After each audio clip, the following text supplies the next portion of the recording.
Dan, thanks for being here at the conference board today. We're delighted to have you in, and I'm looking forward to our conversation. So let me start by asking you to tell us a little bit about the Committee on Corporate Political Spending and what the committee hopes to accomplish. Well, first of all, let me thank the Conference Board for demonstrating leadership on this important issue. Through the Conference Board's vision, you brought together a group of corporate leaders. You brought together some academics, some NGOs to talk about this important issue, and we've been meeting for going on 2 years. And the committee is really about sharing information and having some honest and open discussions about how we can raise the floor in helping corporations understand that there's really nothing to be afraid of in terms of disclosure, that corporate governance and the importance of corporate transparency also relate to the issue of corporate political giving. Microsoft has been a leader in this area. So we appreciate the opportunity that the Conference Board has afforded us to share our best practices.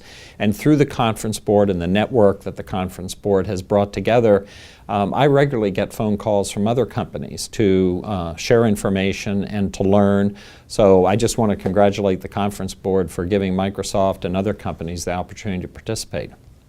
Microsoft has taken a very public position on this issue. Why? Why is this important for Microsoft?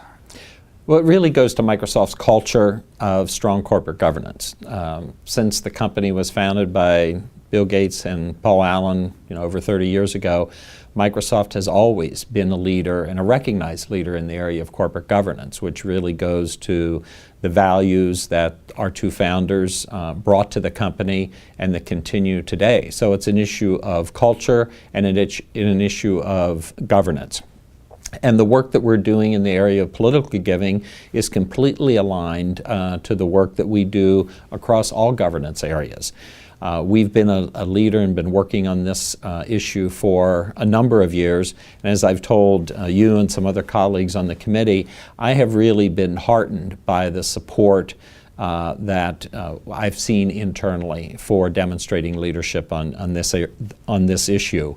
And when I have conversations with some other companies that tend to be a little resistant to addressing issues around transparency and sharing information about who they're giving contributions to, I've really been surprised because I have not encountered any of those issues internally. And I think my experience and the experience of others at Merck and Pfizer and other companies who are demonstrated leaders in this area would show that if you have an advocate internally, you can in most cultures, I think, move these issues forward in a way that may surprise some.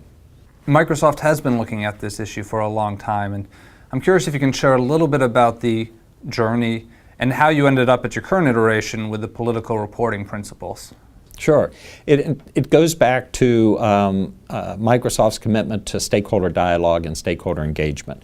About 4 or 5 years ago at a conference of socially responsible investors, I had the opportunity to meet some folks from some of the investment funds and some advocates in the area of political disclosure. And we had the opportunity to get to know each other and engaged in very constructive and mutually beneficial dialogue over a number of months and actually a number of years. And it was through that sharing of information that I learned more about the issue. I learned to appreciate and understand the objectives that some of the investors had for enhanced disclosure and transparency.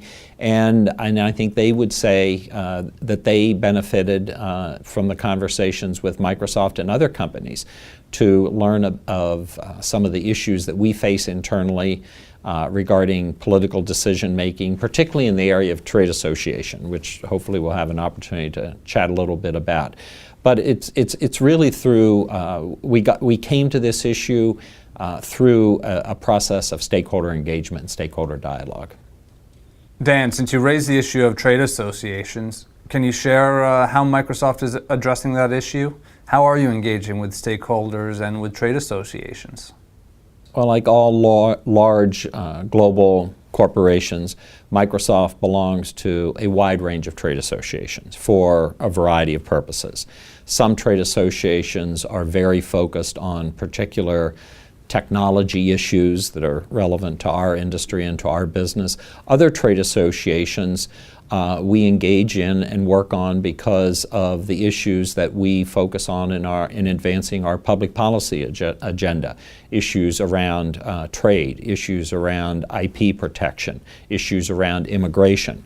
So when I had an opportunity to talk to some of the stakeholders and investors about our engagement with trade associations, it made perfect sense to me to be open and honest about what trade associations we belong to, how much we give those trade associations in terms of dues, and how much of our dues or payment those trade associations tell us that they use for political purposes.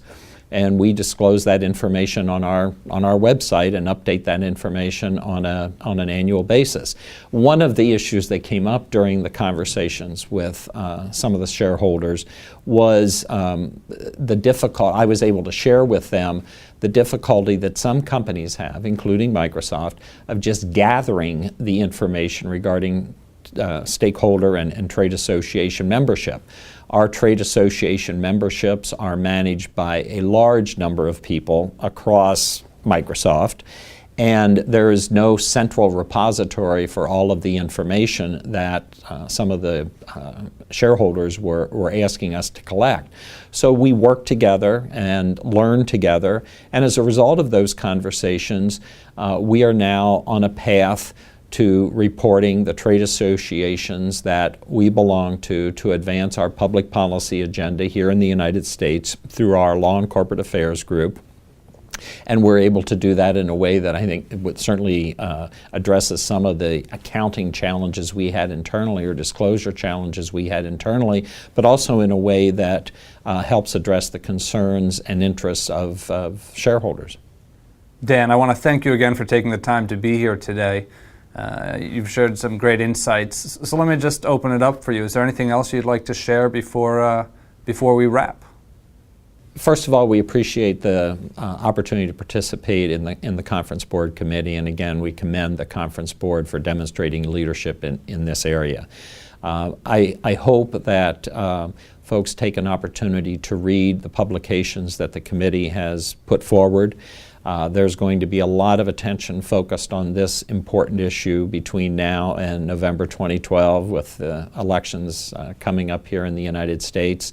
And I hope that people who have positions like mine and other companies understand that this is an issue that shareholders are interested in, that certainly the media is interested in, but employees are interested in these issues also. It's not an issue that people should be afraid to address. It's an issue that can be resolved through thoughtful internal and external engagements, and I would be happy to help others and other companies sort of work their way through these issues that can be intimidating to some, but they don't have to be.